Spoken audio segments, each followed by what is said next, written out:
अभिगम MCA group of schools के YouTube channel में आपका स्वागत है। यदि अभी तक आपने हमारे चैनल को सब्सक्राइब नहीं किया है तो प्लीज़ इसे कर लें और बेल आइकॉन को भी प्रेस कर लें, जिससे कि आपको हमारे आने वाले वीडियोज लगातार मिलते रहें। आज हम बात करेंगे क्लास 10th के चैप्टर नंबर 10 जो आपका वृत्त यानी कि सर्किल, इसके बारे में। ये बहुत ही इम्पोर्टेंट टॉपिक है और बहुत सारे सम्स आपको बोर्ड एग्जाम में इस चैप्टर से मिलते हैं। सबसे पहले हम देखते हैं वृत्त। वृत्त क्या होता है? वृत्त से आप सभी लोग भली भांति अच्छी तरह से परिचित हैं। हमारा दैनिक जीवन, हमारे रोजमर्रा के कामों में वृत्त का प्रत्येक जगह पर इस्तेमाल होता है। जैसे साइकिल का पहिया, वो एक वृत्त के आकार का होता है। खाना खाने वाली थाली, वो भी एक वृत्त के आकार की होती है। लेकिन ये एक सामान्य परिभाषाएं हैं। मैथ की लैंग्वेज में वृत्त की परिभाषा क्या है? तो देखिए, जितनी भी आकृतियां आप ज्योमेट्री में बनाते हैं वो सारी आकृतियों को ये माना जाता है कि ये सारी आकृतियां छोटे छोटे बिंदुओं से बनी हैं। उदाहरण के तौर पर हमने एक लाइन ड्रॉ की, this is a line segment, रेखाखंड बोलते हैं इसे, ठीक है। इसको ये माना जाता है ये छोटे छोटे बिंदुओं से इस तरह से मिलकर के बनी हुई है। अब हम वृत्त की परिभाषा में बात करते हैं तो वृत्त बहुत सारे बिंदुओं का एक समूह है जो समतल में स्थित है। वृत्त क्या है? बहुत सारे बिंदुओं का एक समूह है जो समतल में स्थित है और उस वृत्त पर होने वाला प्रत्येक बिंदु एक निश्चित बिंदु से समान दूरी पर होता है। अब निश्चित बिंदु क्या है? निश्चित बिंदु इसके बिल्कुल बीचों बीच में होता है, जिसे हम किस नाम से जानते हैं? इसे हम जानते हैं केंद्र के नाम से। इसे हम केंद्र के नाम से जानते हैं। इंग्लिश में इसे बोलते हैं centre, centre of the circle. ये इसका केंद्र है जो बिल्कुल इसके बीचों बीच में है। और ये वृत्त, अब ये वृत्त बहुत सारे बिंदुओं से मिलकर बना हुआ है इस तरह से, और इसके हर बिंदु की आप केंद्र से यदि दूरी नापें तो वो आपकी समान होती है। इसी को वृत्त की त्रिज्या या रेडियस कहा जाता है। ये बिंदु केंद्र पर है और ये बिंदु आपका वृत्त पर है। अगर आप केंद्र से वृत्त तक की दूरी को नापते हैं, एक बिंदु केंद्र पर और एक बिंदु वृत्त पर, इन दोनों को यदि आप नापते हैं तो ये हमारी वृत्त की कहलाती है त्रिज्या। वृत्त की त्रिज्या के बाद में वृत्त की परिधि। वृत्त की परिधि क्या होती है? अब वृत्त की परिधि जो है, ये माना कि वृत्त जो है वो एक गोलाकार पाथ है। ये गोल है और एक पाथ है, रास्ता है। अब इसी को मान लिया ये किसी वायर से या किसी तार से इसे गोल कर दिया गया है। यदि हम इसे यहां से कट करें और कट करने के बाद में यदि हम इसे बिल्कुल स्ट्रेट कर दें, इस वायर को हमने बिल्कुल सीधा कर दिया, पहले उस चीज से जिससे कि ये वृत्त बनाया गया था, अब हमने उसे सीधा कर दिया। अब इसकी लंबाई को हम यहां से यहां तक नाप लें किसी स्केल के माध्यम से, तो जो लंबाई इसकी प्राप्त होगी हमें, वही हमारी वृत्त की परिधि कहलाती है। इसे हम बोलते हैं सर्कमफेरेंस। इस तरह से अब हम वृत्त से संबंधित आगे की टर्मिनोलॉजी पर आते हैं। बहुत सारी शब्दावली ऐसी है जो वृत्त के चैप्टर में इस्तेमाल होगी और आपको उनके बारे में पर्याप्त जानकारी होनी चाहिए। जैसे कि अभी मैंने बताया त्रिज्या। त्रिज्या क्या है? वृत्त का केंद्र और वृत्त पर स्थित कोई भी बिंदु, इन दोनों के बीच की दूरी को नापा जाए तो ये वृत्त की त्रिज्या कहलाती है, यानी कि रेडियस। अगली चीज आती है व्यास यानी डायमीटर। व्यास क्या है? अब वृत्त का केंद्र और इस वृत्त पर दो बिंदु लिए जाए और इन दोनों को मिलाया जाए। अगर ये रेखाखंड वृत्त के केंद्र से होकर जाता है, वृत्त पर स्थित दो बिंदु और उनको मिलाने वाला रेखाखंड यदि वृत्त के केंद्र से होकर जाता है तो ये वृत्त का व्यास कहलाता है और ये त्रिज्या का दुगना होता है। वृत्त पर स्थित दो बिंदु उनको मिलाने वाला रेखाखंड यदि वृत्त के केंद्र से होकर जाता है, वृत्त का केंद्र यानी कि O से होकर जाता है, तो ये वृत्त का व्यास कहलाता है और ये त्रिज्या का दुगना होता है। जिस प्रकार से वृत्त की त्रिज्या को R से रिप्रेजेंट किया जाता है, उसी तरह से वृत्त के व्यास को D से रिप्रेजेंट किया जाता है, यानी कि डायमीटर। अब व्यास के बाद में अगला शब्द आता है चाप। वृत्त का चाप क्या है? तो वृत्त का चाप आप देखें कि वृत्त पर स्थित कोई भी दो बिंदु ले लीजिए, ये पूरा वृत्त है और हमने इस पे दो बिंदु ये मार्क कर लिए। दो बिंदु मार्क करने के बाद में अब ये वृत्त आपका दो भागों में बढ़ जाता है। एक आप देखें ये बड़ा भाग और एक यहां पर ये छोटा भाग। ये छोटा भाग इस ए बिंदु से बी बिंदु तक जाने का रास्ता जो कि वक्राकार है, ये वृत्त का चाप कहलाता है। अब चूंकि ये छोटा भाग है, ए से बी तक जाने के दो रास्ते हैं, ये और दूसरा ये। यदि आप छोटे रास्ते से जाएं तो ये कहलाता है लघु चाप और इसी को अगर आप बड़े रास्ते से जाएं तो ये कहलाता है दीर्घ चाप, यानी कि लघु चाप और दीर्घ चाप। अब लघु चाप और दीर्घ चाप, अब आगे की चीज देखें कि यदि हम ए से बी तक हम वक्राकार रास्ते से ना जाएं, हम सीधे जाएं। अब मैंने ए से बी को जोड़ दिया, किससे? एक रेखाखंड से। ए बिंदु से बी बिंदु तक जाने के लिए हम वक्राकार रास्ते से ना जाकर के हम सीधे जाएं, तो इस तरह से ए और बी हमें एक मिलता है रेखाखंड। और ये रेखाखंड जो है क्या कहलाता है? जीवा, यानी कि कॉर्ड। ये जीवा कहलाता है और यही जीवा अगर वृत्त की सबसे बड़ी है, ये सबसे बड़ी कब होगी? जब ये वृत्त के बिल्कुल बीचों बीच से जाएगी, यानी कि वृत्त के केंद्र को काटती हुई जाएगी। उस समय पर यही जीवा वृत्त का व्यास कहलाती है। वृत्त की जीवा की परिभाषा केवल इतनी है कि वृत्त पर स्थित दो बिंदुओं को मिलाने वाला रेखाखंड वृत्त की जीवा कहलाता है। लेकिन यदि वही जीवा वृत्त के केंद्र से होकर जाए तो वो वृत्त का व्यास कहलाती है। इसके बाद अगला टॉपिक आता है हमारा त्रिज्यखंड। अब त्रिज्यखंड के लिए सेक्टर ऑफ सर्किल बोला जाता है। त्रिज्यखंड को हम बोलते हैं sector of circle. Sector of circle क्या है? वृत्त पर हमने कोई भी दो बिंदु मार्क किए, बिंदु ए और बिंदु बी, और ये वृत्त का केंद्र ओ। वृत्त पर दो बिंदु मार्क किए ए और बी और वृत्त का केंद्र ओ। अब ओ से हमने ए को मिला दिया और साथ ही साथ हमने ओ से मिला दिया बी को। इस तरह से अब इस वृत्त को आप देखें कि वृत्त दो भागों में बढ़ गया। पहला भाग ये जो कि शेडेड है और दूसरा पार्ट वो जो कि अनशेडेड है, यानी कि ये भाग छायांकित है और ये भाग छायांकित नहीं है।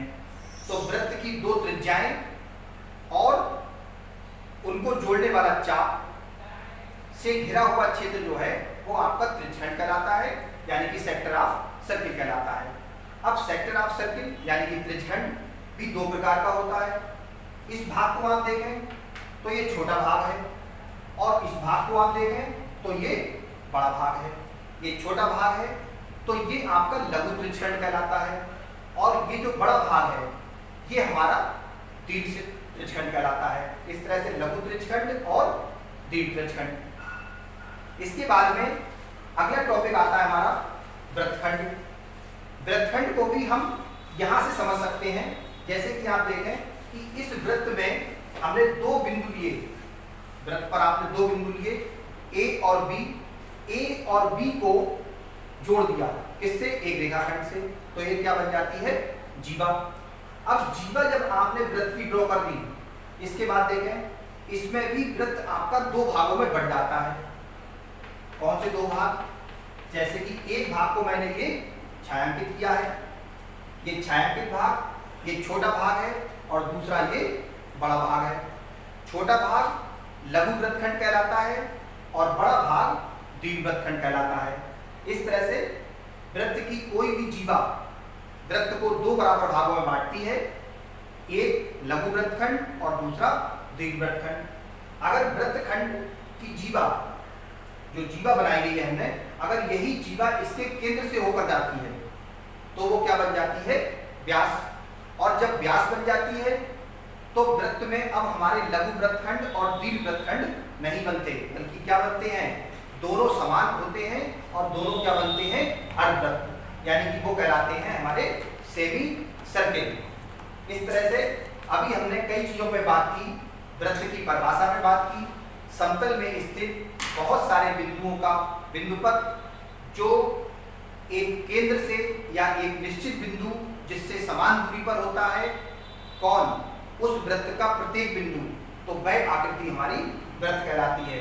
जैसे कि मान लिया हमने एक पॉइंट ले लिया, इसे हमने केंद्र मान लिया और इससे समान दूरी पर अगर इस तरह से हम बहुत सारे बिंदु बनाते जाएं तो जो आकृति बनती है आपकी वो क्या कहलाती है? वृत्त कहलाती है। अब अगला टॉपिक आता है वृत्त और रेखा के प्रतिच्छेदन, यानी कि intersection of line and a circle. Intersection of A line and a circle, कोई वृत्त और एक रेखा, ये दोनों चीजें किस तरीके से हो सकती हैं, इसमें हमारे पास तीन संभावनाएं हो सकती हैं। अगर आपसे एक वृत्त यानी सर्किल और एक लाइन ड्रॉ करने के लिए कहा जाए एक ही समतल पर, एक ही पेज पर, तो तीन कंडीशंस मैक्सिमम पॉसिबल हैं। तीनों आपको चित्र में दिखाई दे रही हैं। First condition, circle and line but there is no contact. ये वृत्त है और ये लाइन है, इन दोनों के बीच में आपस में कोई संबंध नहीं, वृत्त अलग है और लाइन अलग है। सेकंड वन, यहाँ पर आप देखें ये वृत्त है जिसका केंद्र O है और यहाँ पर ये कोई लाइन है, एक रेखा है और ये इस वृत्त को आप देखें केवल एक बिंदु पर टच करती है, केवल एक बिंदु पर टच करती है। ऐसी रेखाएं वृत्त की स्पर्श रेखाएं कहलाती हैं। यानी कि वृत्त की स्पर्श रेखा क्या है?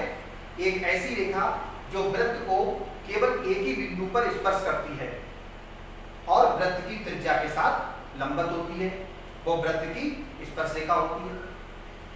तीसरी कंडीशन में एक लाइन को इस तरह से ड्रॉ किया जा सकता है कि ये वृत्त को काटती हुई जाती है। जब ये काटती हुई जाती है तो आपको हर हाल में बिंदु कितने मिलेंगे? दो। यानी कि पहली कंडीशन हो सकती है कि वृत्त लाइन से बिल्कुल अलग है। दूसरी कंडीशन हो सकती है कि वृत्त को लाइन केवल एक ही बिंदु पर टच करता है। तीसरी कंडीशन हो सकती है कि वृत्त को लाइन जो है वो दो बिंदुओं पर काटती हुई जाती है। इस कंडीशन में ये स्पर्श रेखा कहलाती है, यानी कि छूती हुई जाती है, टच करती हुई जाती है। इस कंडीशन में चूंकि ये दो बिंदुओं पर काटती है, अतः ये आपकी छेदक रेखा कहलाती है। इसे हम बोलते हैं टेंजेंट और इसे हम बोलते हैं सेकेंड। तो वृत्त और स्पर्श और रेखा के साथ में अगर कॉम्बिनेशन किया जाए तो तीन कंडीशन आपको प्राप्त होती है कि वृत्त और लाइन यानी कि रेखा का कोई कॉम्बिनेशन नहीं, केवल एक बिंदु पर स्पर्श कर सकती है और दो बिंदुओं पर उसे छेदन कर सकती है। एक बिंदु पर स्पर्श करेगी तो स्पर्श रेखा और दो बिंदुओं पर अगर इसको काटेगी तो यही कहलाती है आपकी छेदक रेखा। अब हम बात करते हैं स्पर्श रेखाओं की। एक वृत्त पर किसी बिंदु से स्पर्श रेखाओं की संख्या क्या हो सकती है? अब इसके लिए भी हम तीन प्रकार के ऑप्शंस या तीन विकल्प हमें मिल सकते हैं। कौन कौन से? पहला, हम बिंदु को वृत्त के अंदर ले सकते हैं। हम तीन तरह के बिंदुओं को उसमें चुन सकते हैं। पहला बिंदु हमारा वृत्त के अंदर है, दूसरा बिंदु हमारा वृत्त पर मौजूद है और तीसरा बिंदु हमारा वृत्त के बाहर है। तीनों कंडीशंस में हम गौर करेंगे कि स्पर्श रेखाओं की संख्या क्या हो सकती है। कैसे? पहला बिंदु आपका वृत्त के अंदर है, दूसरा बिंदु आपका वृत्त के ऊपर स्थित है, वृत्त पर स्थित है, तीसरा बिंदु जो है वो आपका वृत्त के बाहर है।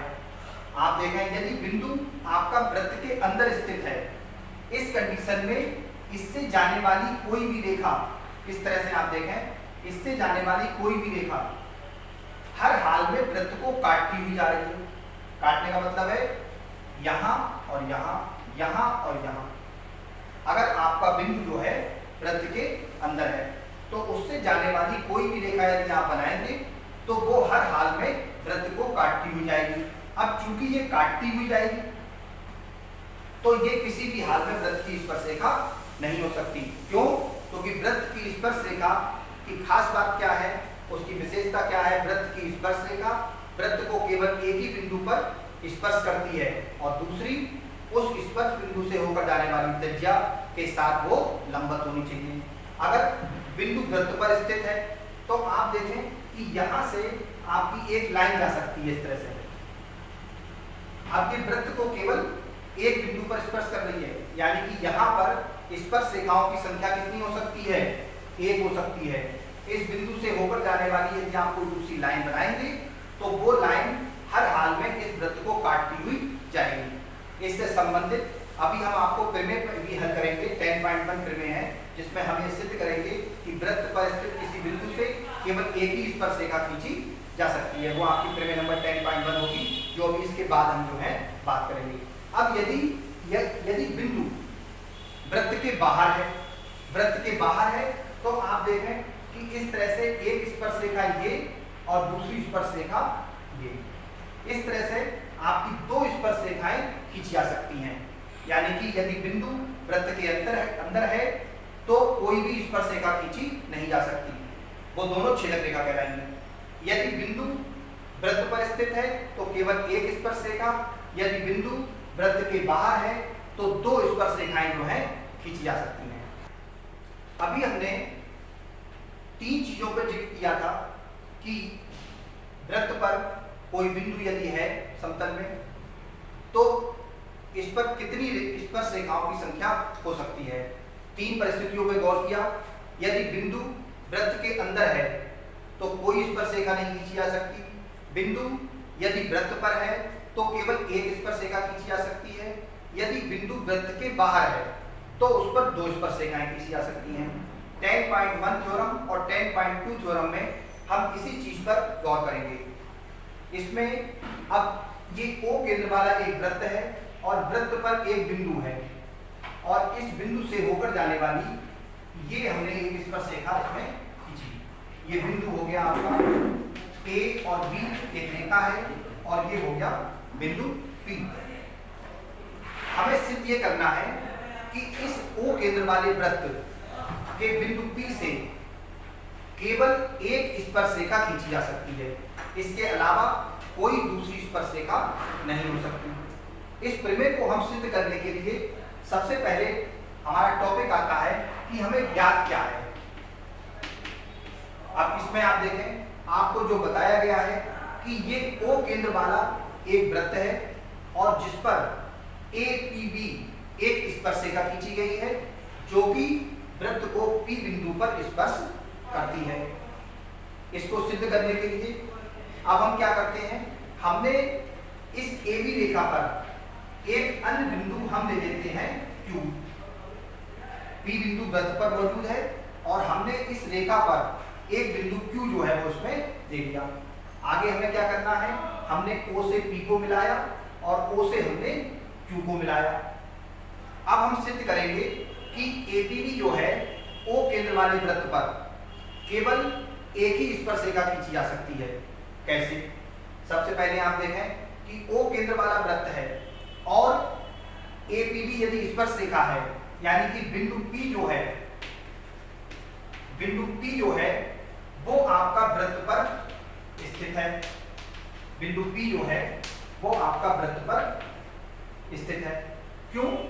अगर APB स्पर्श रेखा है तो P बिंदु हर हाल में वृत्त पर स्थित होगा और स्पर्श रेखा जो होती है वो वृत्त को केवल एक ही बिंदु पर स्पर्श करती है। अर्थात रेखा AB का P के अतिरिक्त, अर्थात रेखा AB का P के अतिरिक्त अन्य बिंदु वृत्त के बाहर स्थित होंगे।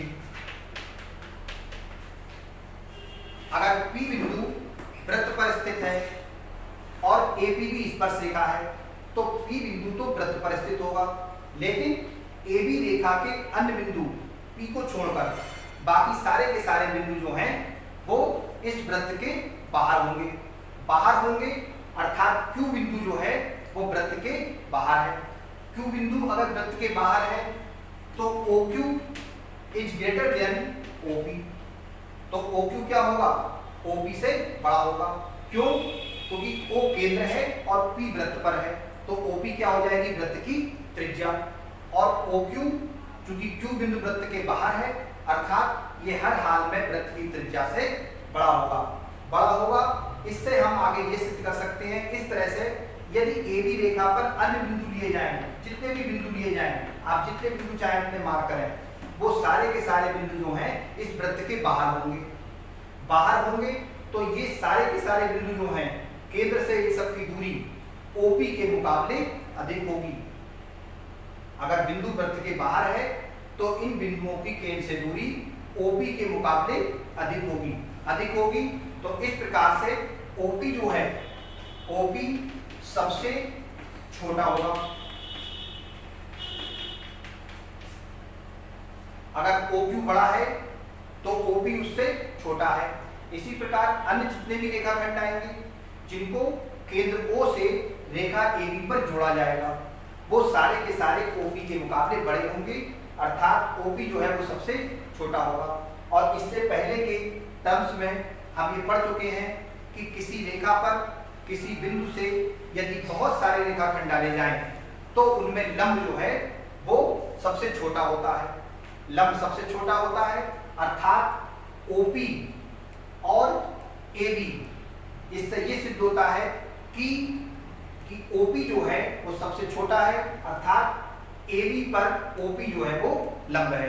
यानी कि किसी रेखा पर किसी बाह्य बिंदु से यदि बहुत सारी रेखाएं डाली जाएं, बहुत सारे रेखाखंड मिलाए जाएं, तो उन रेखाखंडों में जो लंब होता है वो सबसे छोटा होता है। क्योंकि OP सबसे छोटा है अर्थात OP जो है वो AB पर लंब है। अगला थ्योरम 10.2, इसमें हम ये सिद्ध करेंगे कि वृत्त पर बाह्य बिंदु से दो स्पर्शरेखाएं खींची जा सकती हैं। जैसा कि अभी आपको पहले भी बताया था कि अगर बिंदु वृत्त के बाहर है तो उसमें दो स्पर्शरेखाएं खींची जा सकती हैं। यदि बिंदु वृत्त पर ही है तो केवल एक स्पर्शरेखा खींची जा सकती है। यदि बिंदु वृत्त के अंदर है तो कोई स्पर्शरेखा खींची नहीं जा सकती। चूंकि बिंदु वृत्त के बाहर है तो दो स्पर्शरेखाएं खींची जा सकती हैं, AP और AQ, जैसा कि आपको दिख रहा है। अब इस प्रमेय में हमें यह सिद्ध करना है कि AP और AQ ये दोनों स्पर्शरेखाएं आपस में बराबर होंगी। इसको सिद्ध करने के लिए सबसे पहले आप देखें तो आपको ज्ञात है, हमें सवाल में क्या बताया गया है, O केंद्र वाला एक वृत्त है जिसके बाहर स्थित एक बिंदु A से AP और AQ दो स्पर्शरेखाएं खींची गई हैं। अब हमें सिद्ध क्या करना है? सिद्ध हमें ये करना है कि AP और AQ दोनों आपस में बराबर हैं। प्रमेय को सिद्ध करने के लिए हमें कुछ उसमें अपनी तरफ से मॉडिफिकेशन करने पड़ते हैं। तो हमने क्या किया, केंद्र O को बिंदु A से मिला दिया। अब मिलाने के बाद में अब हम इसको सिद्ध करेंगे। सिद्ध करने के लिए हम क्या करेंगे, सबसे पहले आप देखें कि हमें इस तरह से दो त्रिभुज प्राप्त होते हैं, त्रिभुज AOP और त्रिभुज BOAOP और AOQ और त्रिभुज AOQ में, त्रिभुज AOP और त्रिभुज AOQ में ये दो त्रिभुज आपको जो है इसमें प्राप्त होते हैं। इन दोनों त्रिभुजों को, इस प्रमेय को सिद्ध करने के लिए हम इन दोनों त्रिभुजों को सर्वांगसम सिद्ध करेंगे। सर्वांगसम सिद्ध करने के लिए आपके पास में 4 तरह की सर्वांगसमता आपको पढ़ाई गई है। तो आप देखें कैसे सिद्ध करेंगे। त्रिभुज AOP और त्रिभुज AOQ, दोनों ही त्रिभुजों में आप देखें कि AO बराबर AO, AO जो है वो आपका दोनों त्रिभुजों में कॉमन है, AO दोनों में कॉमन है। और OP बराबर OQ, दोनों ही त्रिभुजों में आप देखें OP और OQ त्रिभुज के हिसाब से ये भुजाएं हैं, लेकिन यदि वृत्त के नजरिए से देखें तो ये दोनों त्रिज्याएं हैं। और शुरुआत में बिल्कुल बताया गया कि एक ही वृत्त की सारी त्रिज्याएं आपस में बराबर होती हैं, यानी कि OP और OQ बराबर होंगे। क्यों? क्योंकि दोनों क्या हैं, एक ही वृत्त की त्रिज्याएं हैं, एक ही वृत्त की त्रिज्याएं हैं, तो ये आपस में बराबर होंगी। तीसरी चीज हम क्या लिख सकते हैं, कोण APO, कोण APO बराबर कोण AQO, कोण APO और कोण AQO, ये दोनों कोण भी आपस में बराबर होंगे। कितने के होंगे ये दोनों कोण? 90 अंश के। इससे पहले वाली परिमेय में हम ये बात सिद्ध कर चुके हैं कि वृत्त की स्पर्श रेखा स्पर्श बिंदु पर त्रिज्या के साथ लंबवत होती है, यानी कि AAP अगर स्पर्श रेखा है और OP त्रिज्या है, ऐसे ही AQ वृत्त की स्पर्श रेखा है और OQ वृत्त की त्रिज्या है। तो कोण APO और कोण AQO ये दोनों कोण आपके कितने के होंगे? 90 अंश के होंगे। तो आप देखें तो ये भुजा बराबर हो गई, ये भुजा बराबर हो गई, और ये कोण कितने का हो गया आपका? 90 अंश का। तो इसमें हमारी सर्वांगसमता जो है वो कौन सी आएगी? By RHS, by RHS, RHS सर्वांगसमता आ गई। दो भुजाएं बराबर हैं और एक कोण बराबर है 90 अंश का, और एक भुजा में भी इस त्रिभुजों के हिसाब से वो क्या है? कर्ण है। तो बाई RHS ये दोनों त्रिभुज आपके जो हैं सर्वांगसम हो जाएंगे, यानी कि त्रिभुज APO सर्वांगसम, त्रिभुज AQO, त्रिभुज APO और त्रिभुज AQO दोनों क्या हो जाएंगे? सर्वांगसम हो जाएंगे। किससे? By RHS। और त्रिभुज यदि सर्वांगसम होंगे तो उनके बाकी के भाग भी आपस में बराबर होंगे, यानी कि AP बराबर हो जाएगा AQ के by CPCD, by CPCD। CPCD means corresponding parts of congruent triangles. जब त्रिभुज सर्वांगसम होते हैं तो उन्हें सर्वांगसम सिद्ध करने के लिए हमें 3 चीजों की आवश्यकता होती है, चाहे वो SSS, SAS, RHS, और जब वो सर्वांगसम हो जाते हैं तो उसके बाद में उनके बाकी के भाग भी जो हैं आपस में बराबर होते हैं, corresponding parts of congruent triangles, यानी कि सर्वांगसम त्रिभुजों के संगत भाग। इस तरह से AP और AQ भी आपस में बराबर होंगे। यही हमें इसमें सिद्ध करना था। बोलो।